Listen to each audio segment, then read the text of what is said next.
हूँ शहर की शादियों की। नहीं टिक रही है शहर की शादियाँ। क्यों नहीं टिक रही हैं? वाई रीजन मैं बताती हूँ।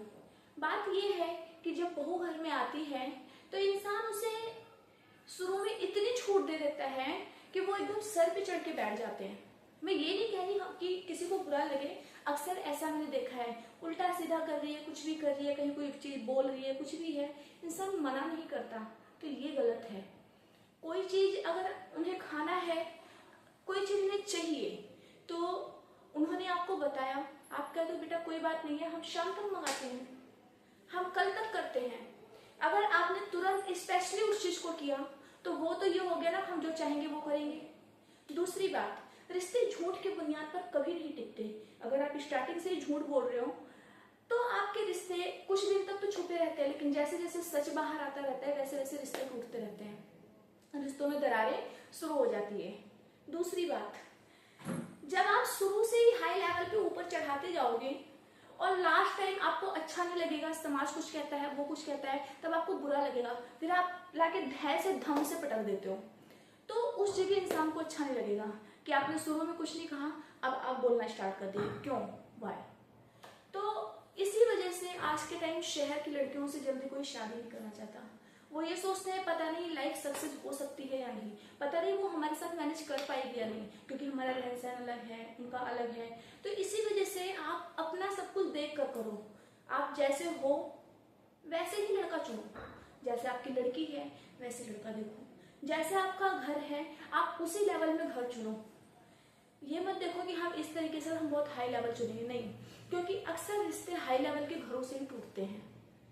जब हम ऊपर जाते हैं तभी रिश्ते टूटते हैं। हम ज्यादा बड़ा घर ढूंढते हैं तो वहां पर मैंने ये देखा है कि जितने ज्यादा बड़े घर देखोगे उतनी ज्यादा लाइफ सक्सेस नहीं है।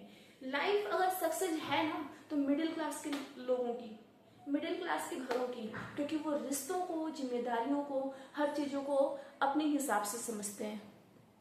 और दूसरी बात, चलो 1 साल 2 साल 3 साल रिश्ता चला, लास्ट टाइम डिवोर्स हुआ, तो मेरी सिर्फ इतनी सी विनती है, इतनी सी बात है कि अगर डिवोर्स हुआ दोनों की मर्जी से हुआ, शादी हुई दोनों की मर्जी से, रिश्ते भी टूट रहे हैं, तुम उन्हें नहीं चाहते, वो आपको नहीं चाहते, एकदम से आप में पहले तो प्यार उमड़ा, उसके बाद आप में एकदम से बम फूट गया, ठीक है कोई बात नहीं।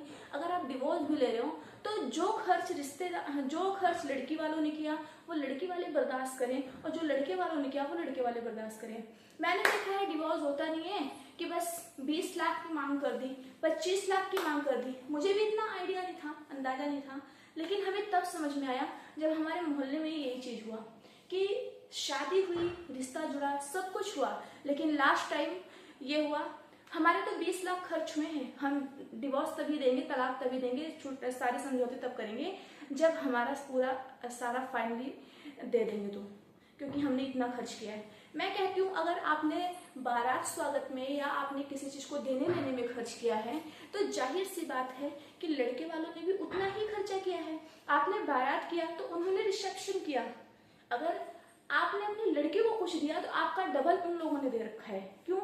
क्योंकि वो अपनी बहू को दे रहे हैं, आप अपनी बेटी को दे रहे हो, आपने अपनी बेटी के लिए किया, उन्होंने अपनी बहू के लिए किया, दोनों आपस में जो कुछ भी है उसे दे के इधर उधर करके समझौता करो, आप उनका उनको दे दो, उनका, लेकिन जो खर्चा लगा उस चीज के लिए आपने 20 लाख की मांग कर दी, 25 लाख की मांग कर दी, 30 लाख की। एक मिडिल क्लास का घर, मैं कहती हूँ एक मिडिल क्लास वाले 30-40 लाख रुपए कैसे लगा सकते शादी में, जिनकी 2-2 3-3 बेटियां हैं, आपकी आमदनी ठन्नी और खर्चा रुपया, कैसे कर सकते हो आप? उसी लेवल पे काम करो जैसे आप रह रहे हो, जैसे आपका हैसियत है, आपकी औकात है, आपकी हिम्मत है। मैं कहती हूँ पैसों से इंसान बड़ा नहीं होता, इंसान का दिल और समझदारी बड़ी होनी चाहिए। लोग दुनिया भर का दहेज देते हैं, क्यों देते हो इतनी दहेज अपनी बेटियों को? दुनिया को दिखाने के लिए या समाज में ये बताने के लिए हमने इतना खर्चा किया? क्यों किया इतना खर्चा? अरे सीधा सिंपल साधारण से शादी करो और अपनी बेटियों को दहेज देने के बजाय संस्कारों से भरपूर उन्हें विदा करो कि वो अपने घर पे जाएं और अपना घर संभालें, अपने घर को सहेजें। ये नहीं कि 3-4 साल बिताया, 6 महीने बिताया, डिवोर्स लिया और 25 लाख की मांग कर दी, 30 लाख की मांग कर दी। अरे ये तो सोचो कि आपने 20 लाख खर्च किया, उन्होंने भी खर्च किया, क्या जितना लड़की वालों को लगता है ना उतना ही लड़के वालों का भी लगता है, लेकिन कोई खर्चा नहीं देखता। हाँ, लड़के वालों को लगा क्या, लास्ट टाइम आप इस तरह मांग करते हो। अरे ये सोचो कि आप जिस लड़के से मांगते हो उसने अपनी जिंदगी में कितना कमाया होगा। भाई 20 साल 25 साल तक इंसान अपनी पढ़ाई ही करता है। चलो हम ये कहते हैं कि हाँ वो अगर कमाना भी स्टार्ट किया होगा 20 साल की एज में, तो 20 साल की एज में अगर उसने कमाना स्टार्ट किया है तो उसने कितना बनाया होगा। अपने खर्च भी निकाले होंगे, अपने जेब खर्च भी निकाला होगा, अपना घर में भी थोड़ा बहुत बनाया होगा, थोड़ी शादी में भी खर्च किए होंगे, थोड़ा अपने लिए बचाया होगा। आपको 20 लाख 25 लाख कहाँ से कोई दे सकता है। तो रिश्तों को या तो निभाना सीखो और या तो शादी मत करो, क्योंकि इस तरह शादियों का मजाक बनाना अच्छी बात नहीं है। आज के दौर में रिश्ता इस तरह हो गया है कि भरोसा किसी पे भी नहीं है। कभी लड़की सही मिलती है तो लड़का सही नहीं मिलता, कभी लड़का सही मिलता है तो लड़कियां सही नहीं मिलती हैं।